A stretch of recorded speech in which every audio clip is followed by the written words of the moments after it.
Thank you, Dr. Jiva. Yes, I think if there are some more elaborations that you would like to make, then we can, you can use the question answer interactive session for doing that. And thank you for a very good presentation. I will now call upon Mr. Khalid Tanuri, who needs no introduction, but for those who may not be aware, he was the Director General Arms Control and Disarmament Affairs at the Strategic Plans Division for long years. He has been decorated with Sitara Imtiaz and Sitara Imtiaz Military and has participated in a number of international conferences and seminars worldwide. He has also been part of national delegations, Pakistan national delegations, for various bilateral talks. Dr. Khalid Tanuri, I call upon you to make your presentation.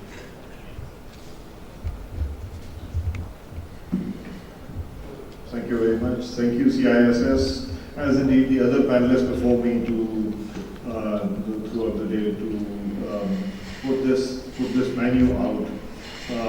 I'm struck by the statement the Foreign Secretary made this morning, and the chief guest, former Minister of State, Mr. Mahal, said. And I come here and say, okay, we've had a full day of discussions, we've had lunch, we've had another panelist, and so what do you expect me to do now? Talk about prospects of arms control, of something that the strands have been pulled together. What do I do? Reminds me of this conference that I attended many years ago, a breakout session on nuclear security in Asia. And I happen to be the only Desi participant in that group, primarily Europeans. We went on discussing nuclear security and what to do about it, etc., etc. And I finally raised my flag and said, "Hey, I think I am in the wrong room." And I said something then, and I would like to repeat this now, to say, as long as there are states in this world that perceive threat, you cannot wish nuclear weapons away. So if we can set this parameter to say nuclear weapons evolve out of threat perceptions and then they exist, everything else then comes into the framework of how do you manage them? And then the rest of the discussion can take place at this.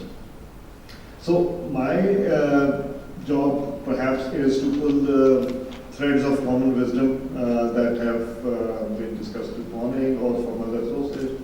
My specific subject is to involve these 9 states that have nuclear weapons and the backdrop of prospects of nuclear arms control. And then I sit back and think, what do I say? Long live arms control. Arms control is dead. Is that where I stop? But then, is arms control really dead? If it is not, where does it stand today? Is the contemporary arms control really a house of cards that will just disperse within moments? Perhaps it can, perhaps it cannot. What is the historical wisdom? The historical wisdom, to my understanding, suggests that the golden period of arms control has always been successful either after a huge catastrophe, think of 1945, or after diffusion of power, for example, at the end of the Cold War. Do we want to wait for that time or not? This is the question for the global community. Whether to wait for a catastrophe or to continue whatever efforts possible for whatever arms control possible. If this is the backdrop, then you perhaps can discuss this more. What are the prospects? The prospects for arms control in a contemporary world are rather dismal, that is understandable, especially in the wake of the rising trend of ultra-nationalism around the world that seems to be spreading. Whether it is the Trumpism that, as we suggest, or the Modi phenomena closer to our home, this is a huge contributing factor that is affecting, among other things, the arms control, nuclear arms control. So perhaps arms control is not about numbers or reduction of them or reducing these possibilities, but perhaps about enhancing stability. And hence the efforts, as some we heard this morning, and some we should discuss, or go on discussing, where this will lead. But before going further, it would be prudent to perhaps take a swift look at each of these 9 states, say something about them, some in more detail, the others in less, but that should go a broader sense. I'm struck by what Dr. Chima said in a passing reference, that one hopes that nuclear weapons are never used. And one can absolutely not disagree with this idea. But hope is not a strategy. What do you do then? What do you do to have this available? And what is going on around the world in those states which are the NPT states, 5 states that have nuclear weapons, or the non-NPT states that have nuclear weapons of some kind? Let's begin with the United States. They have this two-party system. The Republicans are traditionally not really excited about arms control. They've never been.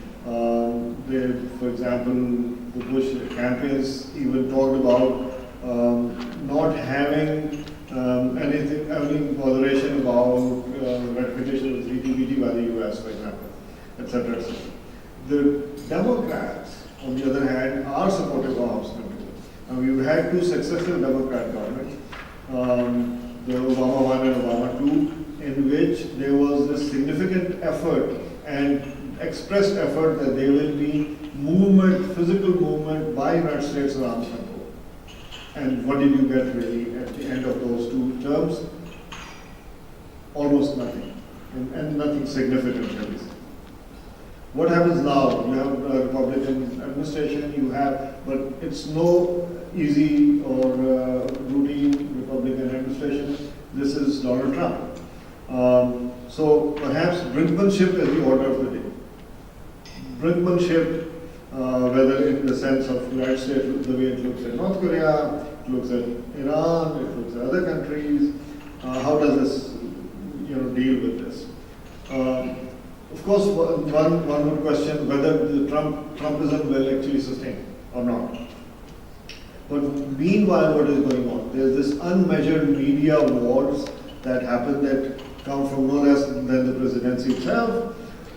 There's also some traditional ideas, finding new enemies, ultranationalism, white supremacy, and those ideas that actually go on to this. Some reversals of the Trump campaign to Trump as the president. Are there silver linings? Are they there or not? And what is the role of the military-industrial complex that has stakes in the weapons, and it needs to evolve this more? How do you deal with those conflicting interests?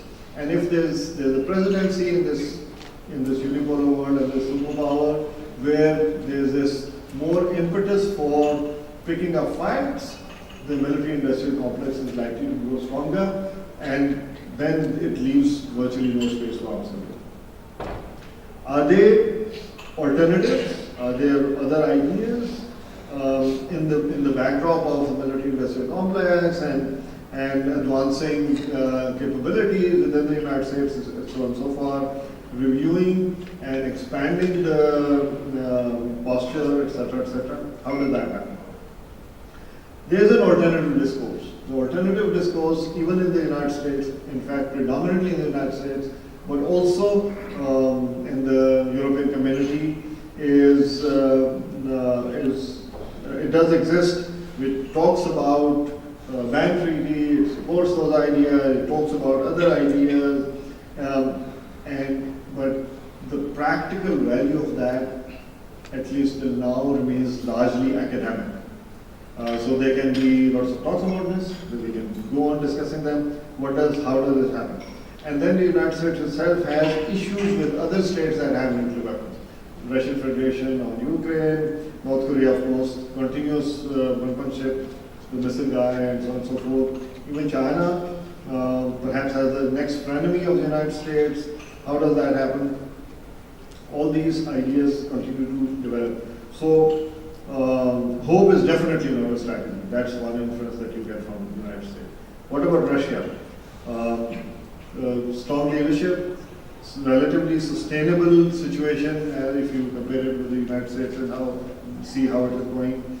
Determined, calculating, looking ahead. Some impetus at least to get onto the table to discuss this. While it stabilizes, modernizes wherever it feels the need to bring out, perhaps it will take the world back to the bipolar world or not. Those are the ideas that one has to say. Two non-nuclear, non-arms control related trends that directly affect them are the regionalism as an approach. And there's largely, of course there are other countries that are interested, but Russians clearly. And then economic stability. If these are the priorities, then perhaps there's impetus, space for building consensus. And consensus in these kind of ideas can actually help come back to sustainability. United Kingdom traditionally largely aligned with the US approach, perhaps intrigued or almost baffled by what is going on in the US. Some internal domestic debate, but not much about the cost of replacing the Trident. Would it remain? That's pretty clear that giving up is not really an option, even if UK does not have an enemy that needs dealing with nuclear weapons. France, disarmament is not an option. Focus largely appears on status quo, but the Western powers there.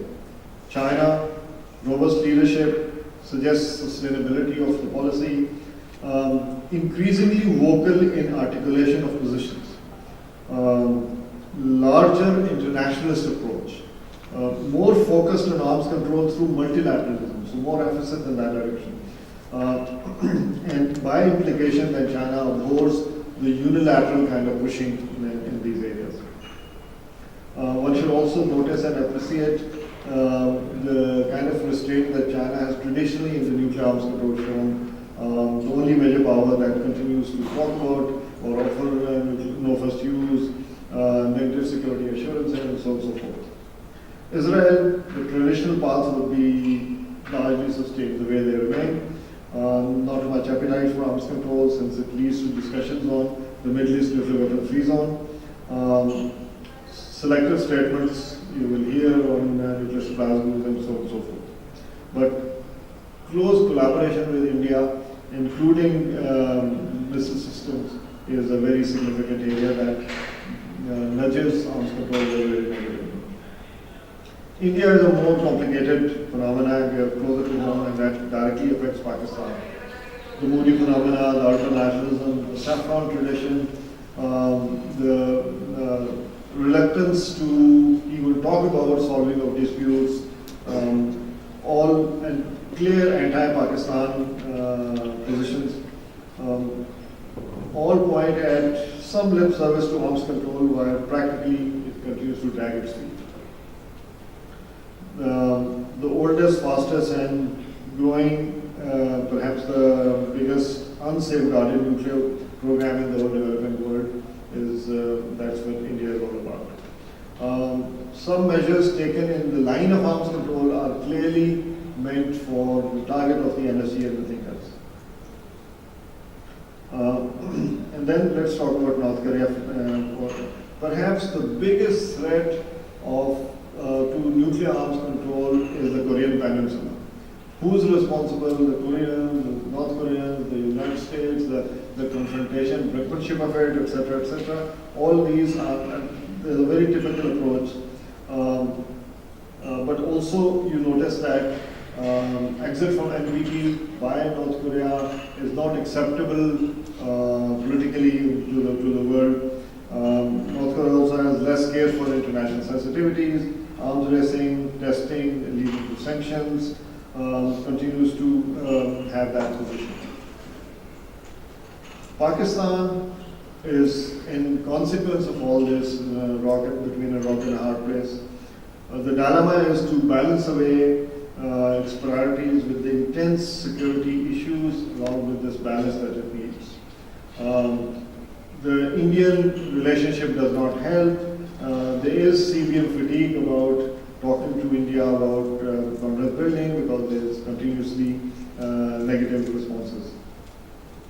And then the paradox of deterrence that Pakistan needs to deal with, to have survivable weapons available so as not to, so for the weapons to be never used so as to have them ready and survivable.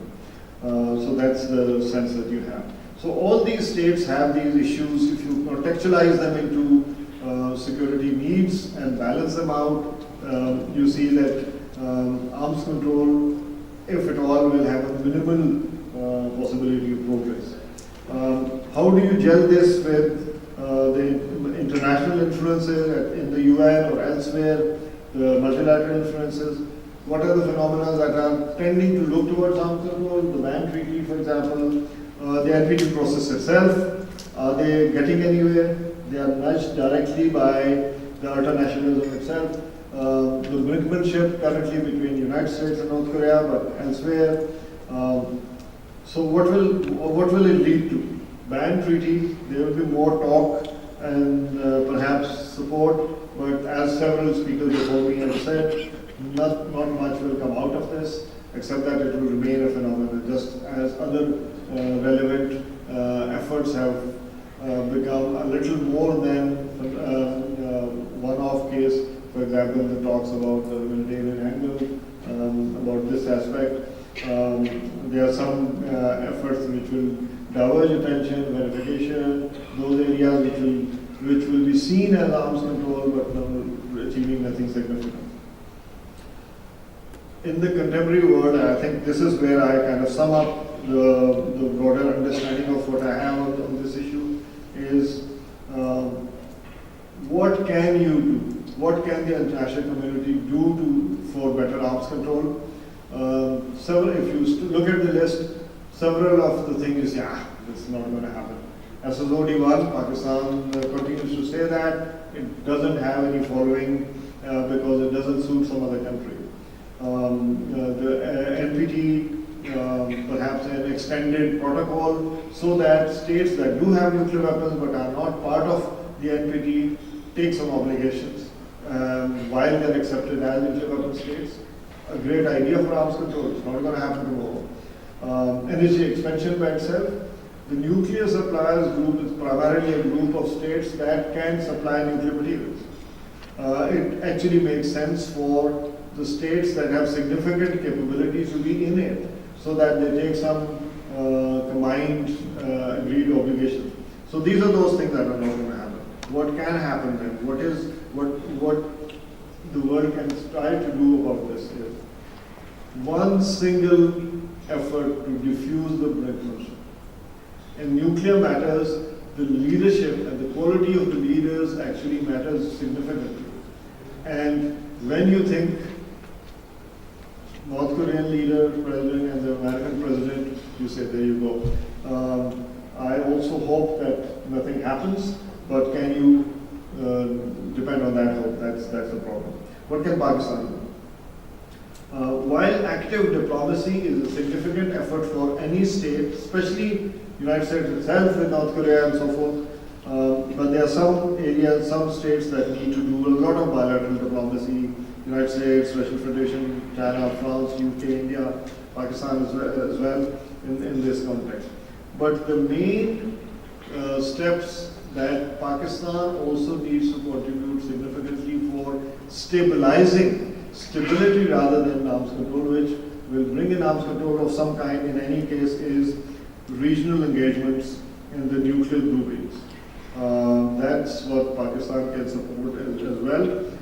Whether it is nuclear suppliers group, the global initiative, the nuclear security summit context, the IAEA, these are the approaches which will not strengthen arms control in the contemporary world, but it will help towards strengthening stability. And that's my parting shot on that. Thank you very much.